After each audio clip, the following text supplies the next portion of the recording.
Oreshnik is a engineered intermediate-range ballistic system built for speed, survivability, and effect distribution. A weapon that blends the RS-26 RUB's developmental lineage with deliberate design choices for multiple re-entry bodies and submunition delivery. Its first recorded combat employment on 21st November 2024 was simultaneously a test, a demonstration of capability, and a strategic message. A road mobile launch that reached hypersonic terminal velocities and delivered multiple warheads against a single target complex. Technically, Oreshnik sits in a distinct niche. Range and boost profile place it between theater ballistic missiles and true ICBMs. Sufficient reach to complicate regional air and missile defenses while retaining the mobility and concealment advantages of a road-based launcher. Open assessments link its architecture to RS-26 design work, shortened or modified boosters, compact post-boost vehicles, and MIRV-style dispersal mechanisms, which together enable multiple independently separable re-entry bodies or clustered submunitions to arrive within seconds of each other at hypersonic speeds.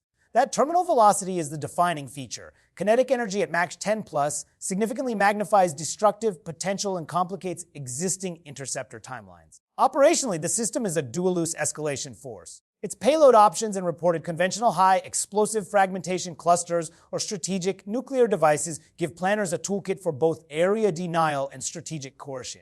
That duality shapes doctrine. Employment can be calibrated to inflict material damage against hardened or dispersed infrastructure, to saturate point defenses with multiple high-velocity threats, or to serve as a political deterrent by demonstrating a credible MV-capable theater asset. Analysts caution, however, that while Oreshnik's concepts are technically plausible and demonstrated in a single combat instance, production numbers and long-term accuracy for conventional precision effects remain open intelligence questions. Welcome back to Military Power. Today, we're diving into Russia's Oreshnik missile, what it really is, how it flies, and why it has defenses scrambling. We'll break down the speed, the warheads, and the strange quirks that make this system one of the most unpredictable weapons on the battlefield. So let's get into it. When Oreshnik left its road mobile launcher in November 2024, the world saw a flash and felt an idea change. This was not a single-engine test. It was a doctrine in motion. The launcher, observed in open imagery and reporting, is the same logic the Russians have used for RS-26 Lineage systems. Heavy road mobile TLS that disperse hide-in convoy webs and fire from prepared corridors. That mobility makes the weapon operationally slippery. A single TL can move hundreds of kilometers in a day, relocate under camouflage nets, and present a moving target set that complicates preemptive strike calculus. The upshot is simple. Find, fix, and destroy become far harder when the thing that fires at you can be a truck on any road. Command and unit assignment reads like a deliberate mashup of strategic and theater tools. Strategic rocket forces doctrine and imagery link Oreshnik to mobile brigades trained in autonomous movement, key-driven strikes, and rapid redeployment. Those brigades are skilled at a mission's discipline and launch on remote command procedures, which reduces the window for hostile targeting. At the same time, the missile fills a gap between Iskander's short-range tactical rockets and siloed strategic systems, such as Topol and Yars. By sitting in that middle lane, Oreshnik can be task-organized for 3 missions: coercive theater strikes from deep rear area positions, saturation attacks designed to break layered defenses, and signaling strikes that recalibrate an adversary's political calculation. The launcher is just one piece. Inside the post-boost bus lies the operational trick: multiple separable re-entry bodies.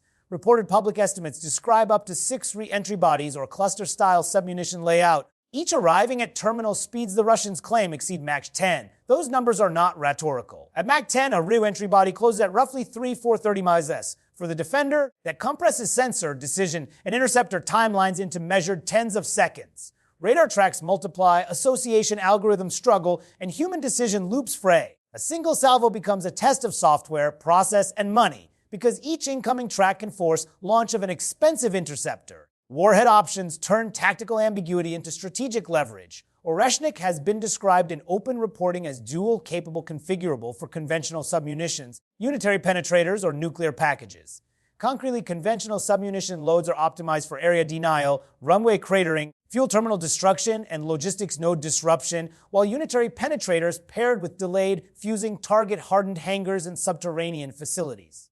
The nuclear option is the ultimate escalation card. Its mere possibility forces adversaries to treat every launch as a potential strategic event. That ambiguity shapes whole of government crisis responses well before the first fragment hits the tarmac. Production scale and cost drive doctrine. Public budget analogs and authoritative U.S. studies put hypersonic unit costs in a broad band, roughly $15 million to $18 million per unit for air-launched prototypes in production scale and higher for ground-launched boost glide designs. Comparable Army estimates for ground boost glide concepts have quoted numbers in the $40 million range per missile.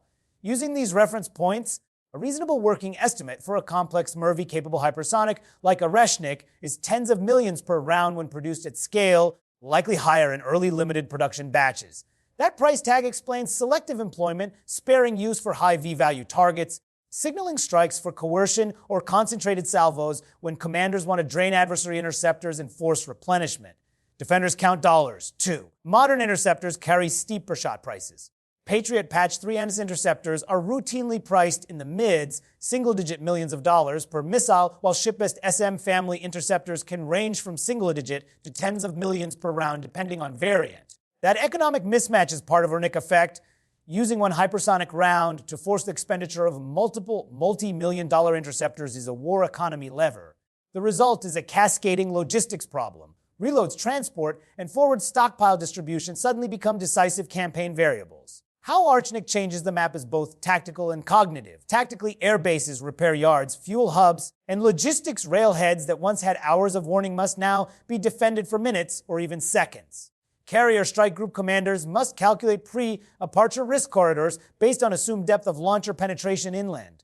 Cognitively, political leaders face a new crisis calculus. The presence of a dual-capable mobile MIRV-style hypersonic weapon creates an instant ambiguity that regional and global leaders must resolve under time pressure. That ambiguity is in itself coercive. Comparisons sharpen the picture. The United States pursues platform-diverse hypersonics, air-launched ARW-type concepts, and ground-launched RHW-type programs with a procurement focus on production scale and integration across services. China fields DF-10 family assets optimized for regional anti-access roles and mass deployment. Estimate DF-17 ranges commonly cluster around 1,600 to 2,500 kW. Russia's comparative edge with Oreshnik is operational mobility and the political punch of early combat use. In short, the U.S. brings industrial depth, China brings scaling and doctrinal mass, and Russia brings a low-volume but high-impact capability that rewrites response timelines. Applause. What makes Oreshnik unique is not just speed. It is the way that speed reshapes choices on the map in the command post, and in the pockets of those who must pay to stop it. Witness accounts and technical reads place the missile's terminal velocity between Mach 10 and Mach 11, roughly 12, 300 km to 13, 600 km, meaning an object covers about 3.4 to 3.8 km every second. Those are not abstract figures. They compress defensive timelines from minutes into tens of seconds and force planners to think in seconds rather than hours. The November 21st, 2024 employment demonstrated that compression in the rawest form. Launch lofted trajectory and multiple re-entry bodies arriving within a single frantic engagement window. Imagine a mobile launcher concealed 400 km inland. At 12,300 km, a re-entry body would cover that distance in about 170 seconds, roughly 19.5 minutes on a lofted trajectory. In practice, trajectory shaping and loft increase speed on terminal approach. So the final minutes are the critical ones. Attack planners choose submunition cluster loads with programmed airburst at 200 to 400 MeB above ground to crater runways across a 300 to 600 meter band and to spray incendiary and fragmentation elements into fuel storage and maintenance areas. The immediate effect is tactical paralysis. Sortie generation drops to zero. Ground crews focus on runway repair and firefighting. And a base that once generated sorties for days is out of the fight for hours to days. The strategic effect is larger. A handful of such strikes across multiple airfields forces Allied air crews to reposition, changing operational geography without naval or ground battles. Oreshnik's designers understand that logistics nodes are force multipliers, fuel terminals, rail hubs, and major depots. A mixed load of fragmentation submunitions and incendiary bomblets aims not only to destroy stockpiles, but to ignite secondary fires that overwhelms containment and lengthen repair times. Thermal damage modeling for hypersonic impacts shows that kinetic entry energy alone can ignite volatile stores. Combine that with designed incendiaries and the downstream disruption multiplies. Operationally, interdiction of a single rail marshalling yard or depot can create weeks-long supply shortfalls at the front, turning local tactical advantages into operational paralysis. When planners want surgical effect, they use a unitary penetrator with delayed fuse time to exploit the re-entry body's kinetic momentum. Hitting a hardened aircraft shelter or underground repair bay requires a warhead able to survive plasma heating, pierce roofs or concrete, and detonate after penetration. That is technically demanding and less likely than area denial employment. But when successful, it removes high-value assets, command nodes, electronic warfare suites, or elite aircraft from action with a single, dramatic strike. The political price for such use is high. The mere ambiguity of Oreshnik's loadout forces decision-makers to assume the worst until proven otherwise.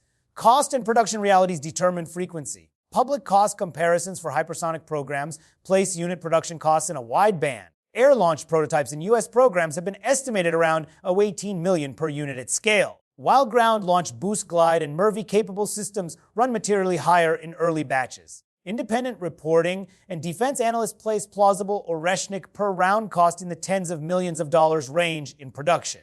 Early limited production units and program setup push that estimate higher, perhaps into the low hundreds of millions of dollars per delivered complex when accounting for launcher, support vehicles, and training. Those prices mean Oreshnik is a selective weapon, not expendable for routine attacks, but potent as a coercive, high-value choice. There is no single magic bullet. First, extend detection with fused sensors, space-based infrared for boost detection over the horizon, and long-range ground radars for earlier track handoff, and layered electro-optical assets to help discriminate re-entry shapes. Second, automation and machinist-assisted track fusion are non-negotiable. Humans cannot reliably associate dozens of hypersonic and debris tracks inside tens of seconds without algorithmic aid. Third, change the intercept calculus. Cheaper high-volume counters were possible and reserved high-end interceptors for validated high-probability tracks. Fourth, hardening and dispersal remain essential. Redundant runways, camouflaged and mobile fuel bladders, and distributed maintenance reduce a single successful strikes campaign effect. Fifth, invest in next-generation mitigation such as higher acceleration interceptors, electronic warfare on boosters and terminal seekers, and directed energy research targeted at terminal defeat. But recognize these are multi-year, multi-billion-dollar efforts. Comparative framing sharpens the lesson. China's doctrine pairs maneuvering hypersonic glide vehicles with mass deployment strategies to shape regional denial. Ranges cited for DF-17 class hybrids commonly sit in the 1 600 km to 2 500 km band, optimized against naval and forward theater targets. The United States focuses on platform diversity and production scale across air, sea, and land to dilute risk and increase salvo potential. Russia's Oreshnik buys mobility tempo and political leverage, fewer rounds with outsized psychological and operational effect. In a confrontation that values timing and ambiguity, even a small inventory can reshape strategy if used sparingly and visibly. Imagine a single launcher 400 kilometers away that in under 20 minutes at Mach 10 can crater runways, torch depots, and force multi-million-dollar defensive responses.